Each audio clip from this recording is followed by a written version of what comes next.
Баршаңызға сәлем достар, менің каналыма қош келдіңіз. Мен сіздерге бүгін уақытты дұрыс қолдану туралы айтатын боламын. Видеоны соңына дейін қарап, лайк басуды ұмытпаңыз.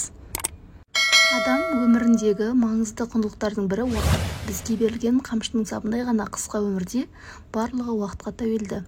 Алайда 21 ғасыр адамдары үшін өзекті мәселенің бірі уақытты дұрыс қолданбау, тайм-менеджменттің болмауы. Ағылшын жазушысы Пек уақытты өлтіру өзіңді өлтірумен тең дейді.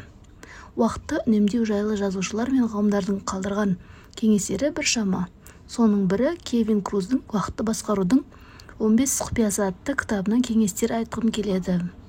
Тайм-менеджменттегі ең өкінішті қателіктердің бірі адамдар күннің ең өнімді 2 сағатын әлеуметтік желілерді шолу сияқты көп когнитивтік күш-жігерді қажет етпейтін нәрселер жұмсайды. Егер біз осы қымбат кезеңде өзімізді шын мәнінде маңызды нәрселермен айналысуға үйретсек, көпшілігіміз мақсатымызға жетуге әлдеқайда табысты болар едік.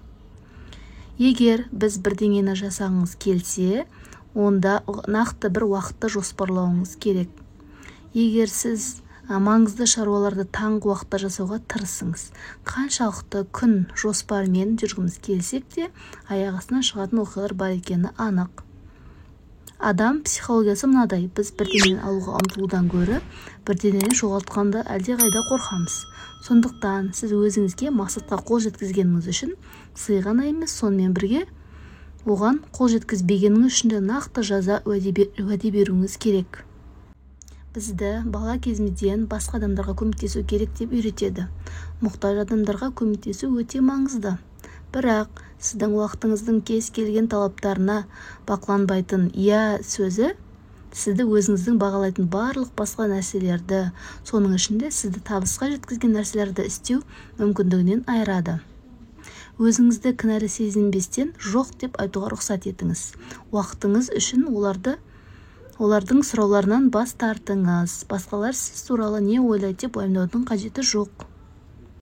Жұмыс жасап жатқан уақытта ұялы телефонды дыбыссыз режимге қойып, хабарламаларды өшіріңіз. Бұл концентрация жасауға үлкен көмегін тигізеді. Келесі кеңес: сізде күніне 1440 минут бар екенін ұмытпаңыз. Ұйқыдан оянғанда 1440, 1939, 38 деп санай бастасаңыз, уақыттың маңыздылығын түсінетін боласыз. 2 бірдей шаруаны бірге істеу ештеңе жасамау дегенді білдіреді. Күніңізді жоспарлаудың алдында өзіңізге де уақыт арнаңыз.